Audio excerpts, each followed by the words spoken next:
Bonjour à tous, aujourd'hui on se retrouve pour un nouvel objet de la petite collection de Biocuriosité. Et donc l'objet du jour ne provient pas d'un animal mais d'une plante.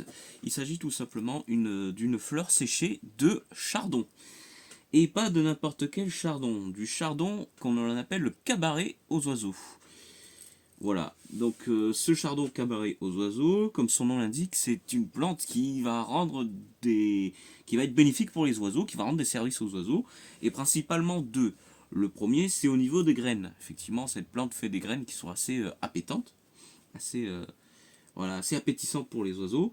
Et le deuxième service, c'est que les feuilles ont tendance à faire des creux, des cuvettes, dans lequel eh bien, il y a de l'eau s'accumule, qui reste, et donc ça sert aussi d'abreuvoir.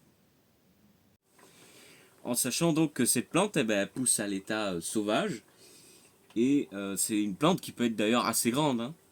Ça m'est déjà arrivé de croiser des spécimens qui sont plus grands que moi je mesure 1,70 m à peu près, donc voilà, donc c'est vraiment une plante qui peut être très grande, donc qui pousse en règle générale dans tout ce qui est prairie, peut aussi en trouver pas mal sur les bords de route. Et voilà, donc c'est une plante qui est vraiment très très bénéfique, à tel point que même la LPO peut vous vendre des graines de cette plante, donc c'est pour dire. Et donc si vous en avez qui poussent dans votre jardin, ça peut être intéressant de les laisser, puisque ça va attirer les oiseaux, ça va être bénéfique pour les oiseaux, en sachant que les oiseaux, notamment les mésanges par exemple, peuvent être de bons alliés pour votre jardin, puisque les mésanges vont notamment s'attaquer à tout ce qui est chenille par exemple.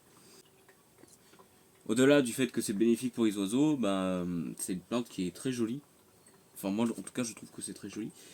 Et les fleurs, celle-ci elle est séchée, et déjà vous voyez que c'est quand même assez joli. En fleurs ça peut être vraiment joli aussi. Et donc voilà, j'espère que cette vidéo vous a permis de mieux connaître cette plante, ou même de la découvrir. Peut-être qu'il y en a qui en ont déjà vu mais qui ne savaient pas ce que c'était. Maintenant vous savez. Et voilà, donc s'il y en a qui veulent en planter dans votre jardin, vous pouvez. Voilà, écoutez, j'espère que cette vidéo vous a plu, que vous avez trouvé ça intéressant. La collection de biocuriosité, ça continue. Je l'ai déjà dit dans une précédente vidéo, mais on va pas tarder à attaquer tout ce qui est milieu marin. Il y a aussi plein de choses sympas qu'on peut trouver en milieu marin, notamment tout ce qui est l'est de mer et compagnie. Vous allez voir tout ça. Et donc voilà. Donc si c'est le cas, si cette vidéo vous a plu, n'hésitez pas à liker, à vous abonner, à partager. Et on se dit à très bientôt pour une prochaine vidéo.